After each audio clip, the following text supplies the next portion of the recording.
নমস্কার বন্ধুরা, ছাদ বাগানে সকল বন্ধুদের স্বাগত।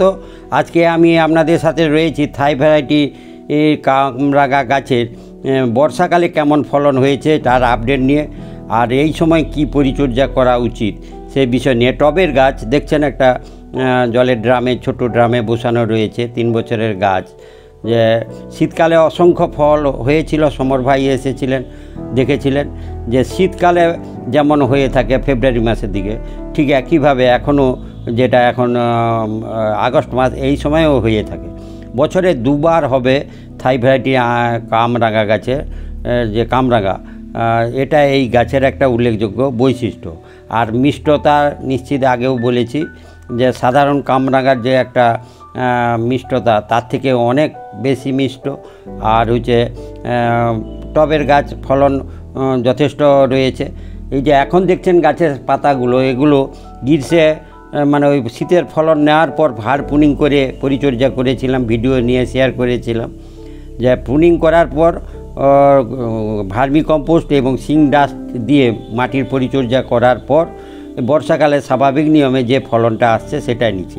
আমার বিচারে এই সময় অতিরিক্ত ফলন না নিয়ে স্বাভাবিক যে নিয়মে যেটা হয় গাছে, বাড়তি কোনো কিছু ট্রিটমেন্ট না করি সাধারণ পরিচর্যাতেই যেটা হবে সেটাই নেওয়া উচিত। কারণ অফ সিজনে যেটা হবে শীতকালে, সেটা উল্লেখযোগ্য পরিচর্যা করলেও করলে ফলনটা বেশি হবে।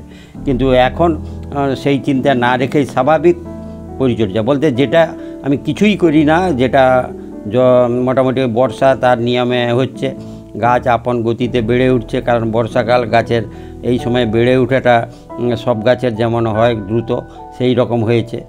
আর ফুল অসংখ্য আসে, 90% ঝরে যায়, 10% থাকলেও সেটাও এই রকম ফলনের সংখ্যাটা যে অসংখ্য রয়েছে। হারপুনিং করেছিলাম, ব্রাঞ্চ হয়েছিল, অসংখ্য ব্রাঞ্চ থাকলে ফল প্রত্যেক ব্রাঞ্চে 2-4টে করে থাকলে সংখ্যা অনেক হয়ে যাবে।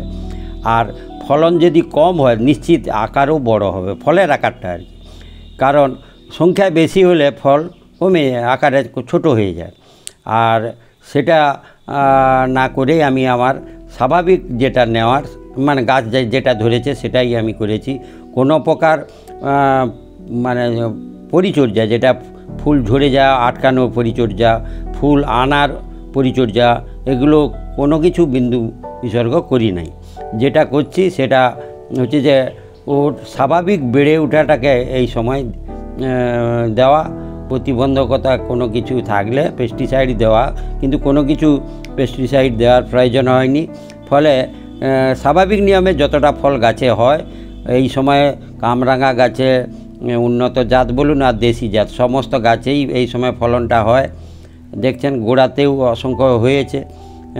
এই কামরাঙা গাছে গোড়াতে হওয়ার বিষয়টা থাকে, একবারে জাঁকিয়ে হয়, যেটা শীতকালে এখন সংখ্যাটা কম হয়েছে। কিন্তু ওই আগে বললাম যে ফল যেহেতু সংখ্যায় কম হয়েছে নিশ্চিত আকারে বড় হবে।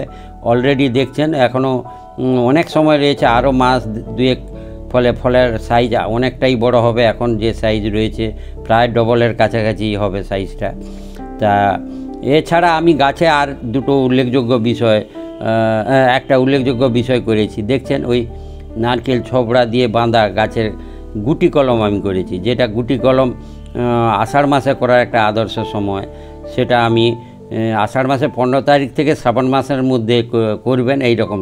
আমি আষাঢ় মাসে 15 তারিখ করেছিলাম। দেখছেন এখানে নারকেল ছবড়া দিয়ে বেঁধে একটা গুটি কলম করেছি। ঠিক একইভাবে নিচে আর একটা শাখাতেও এইভাবে এখানটা দেখছেন আর একটা গুটি কলম করেছি। এই গুটি কলম কীভাবে করতে হয় বা কখন করবেন এবং তার সফলতা কিভাবে বুঝতে পারবেন সেই বিষয় নিয়ে পরে ভিডিওয়ে আপনাদের সঙ্গে থাকছি। যে শাখা কলম করা যায়, খুব সহজে করা যায়, সেটাই আমি আপনাদের বলতে চাই। আর এই সময়ে যে উল্লেখযোগ্য পরিচর্যা সেটা হলো যে কোনো কিছু না করা, এটাই আমি বলতে যাচ্ছি। উল্লেখযোগ্য পরিচর্যা কিছুই করবেন না, স্বাভাবিক নিয়মে যতটা ফল এসছে স্বাভাবিক নিয়মে আকার আকৃতি যতটা বাড়তে দিন। কারণ সব সময় যদি গাছের উপর বাড়তি পাওয়ার বিষয়টা প্রেশার আসে তাহলে কিন্তু গাছের হিতে বিপরীত হবে। তাই এটা মনে হয় সকল বন্ধুরা একমত হবেন যে স্বাভাবিক নিয়মে বর্ষাকালে যতটা ফলন গাছে ধরবে, সেটাই হোক।